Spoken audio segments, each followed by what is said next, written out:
To activate power saving on your Galaxy Watch from your Samsung Galaxy S25 Ultra, go to the app screen, find wearable app, and then tap it. Tap watch setting.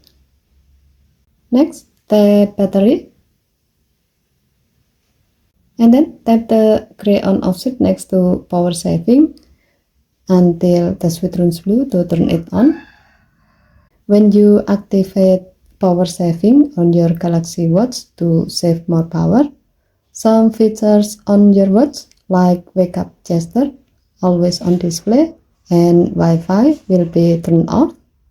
CPU performance, background network usage, location and syncing will be limited, and brightness and screen time out will be decreased. Okay, thank you for watching. Please help to like and subscribe. Have a nice day.